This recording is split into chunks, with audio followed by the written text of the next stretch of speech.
All right, so today we're going to take a look at launching applications, and there are a few different ways to launch applications. The first one is to go into the application folder, so you can do that quickly if you're in the Finder with Command-Shift-A. Applications, now in Applications, window, column view, browser. And you can use up and down arrows to navigate, so I can navigate with the down arrow through this folder. Apogee Control, App Store app, Audio Hijack app, application. By the way, I have my Finder set to column view. I prefer that over list views, so if you're in list or column view, though, you should be able to use up and down arrows to navigate through all your options pretty easily.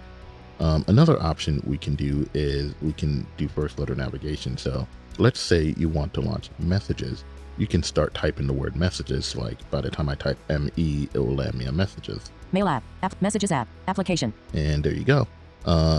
You can also just hit S, for example. Safari app, application. That takes you to Safari, so you can do that as well. Once you're on the application you want to launch, you can do Command down arrow, which is my favorite. Open selection. And you'll see that Safari, Safari. Favorites, window, toolbar, tool finder. You can do Command O. Open. That opens the Safari, application. favorites, window, toolbar, tool finder. And if you are interacted with the column view in the Finder, In column view, browser, Safari app, application column 1 of 2. you can do VO space. Open Finder item, Safari app, application. Safari, favorites, window, tool All right. finder, app. So those are 3 ways to do it when you're in the application folder. But let's say you're not in the application folder. So we're going to close the application Close folder. window, desktop. And let's say you're somewhere else and you want to launch Safari. Now, Safari has a keyboard commander set up for it, which is right option S. If we turn on keyboard commanders and VoiceOver utility, this is one of the ones that are set by default. So if I do right option F, Safari, favorites, window, toolbar. you see it will launch Safari for you. Another thing that you can do, I'm going to click this Finder, again, desktop. is you can use Spotlight, which is the search function to launch apps as well. So if I do Command space Spotlight, Spotlight, system dialog, Spotlight search, search text field, blank. and type Safari, Selection S-A, A, Safari app, applications icon image, and completion selected. you see it suggests Safari, so I'm going to just hit return, Finder, desktop, empty.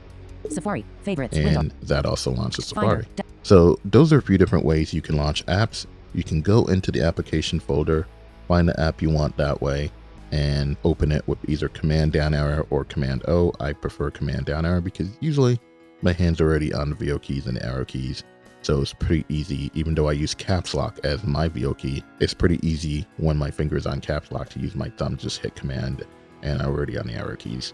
So that's my preferred method. There is Command O, which also does it. And then if you're interacting with the Finder already, then VO space will work as well. You don't want to hit return because that will prompt you to rename it. Return does what F2 does in Windows Explorer. Alternatively, you can use keyboard commanders, and keyboard commanders will work from anywhere in macOS inside of other applications, on the desktop, it doesn't matter where you are. And lastly, you can search for it with Spotlight.